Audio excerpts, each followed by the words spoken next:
Iran তাদের নতুন Khamenei নতুন ইমাম নিয়োগ করছে। তার নাম হচ্ছে মুজতাবা খামেনি।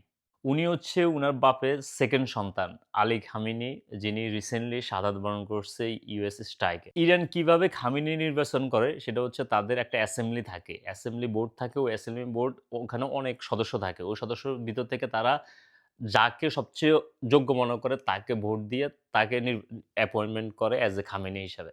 নতুন আয়াতুল্লাহ মুস্তাফা খামেনি উনার বয়স কত? উনি ১৯৬৯ সালে জন্মগ্রহণ করছে। উনার বয়স হচ্ছে এখন 56 আর উনি পড়াশোনা হচ্ছে আপনার আলাবি হাই স্কুল থেকে উনি পড়াশোনা করছেন। আর উনি মিলিটারি ক্যাম্পে ছিলেন। মানে মিলিটারি ওদের যে বাধ্যতামূলক মিলিটারি প্রশিক্ষণ নেওয়া এরকম একটা প্রশিক্ষণ নিয়েছিলেন উনি আ আ ইরানের রেভলিউশনারি গার্ডের তত্ত্বাবধানে উনি ওখানে মানে মিলিটারি সার্ভিস নিয়েছিলেন।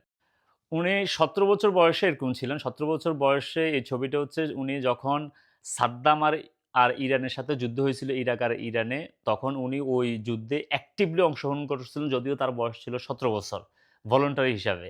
আর উনার বাবা তো তখন আয়াতুল্লাহ আলী খামেনি ছিল।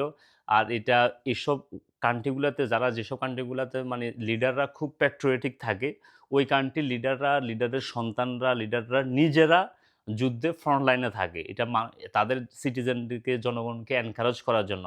এটা আমাদের বাংলাদেশের মতো না যে লিডার সবকিছু করতেছে আর পোলারে পাঠায় দিছে আমেরিকাতে, ব্রিটেনে বসে পড়াশোনা করতে। এগুলো এরকম না। ইভেন আমাদের ইংল্যান্ডও আমাদের এখানে প্রিন্স হ্যারি, তারপর প্রিন্স উইলিয়াম, উইলিয়াম জর্জ তারা মানে অ্যাক্টিভলি যুদ্ধে অংশগ্রহণ করছে আফগানিস্তানে, তারপর অন্যান্য ইয়াতে। এই হচ্ছে সব আপডেট উনার ব্যাপারে। তবে উনি হচ্ছে এখন ইরানের সর্বোচ্চ ধর্মীয় নেতা আয়াতুল্লাহ মুস্তাফা খামেনি। এখন উনার দেশ যুদ্ধ অবস্থায় আছে একটা বড় শক্তিশালী সুপার পাওয়ার এর সাথে এরা এখন যুদ্ধে আছে।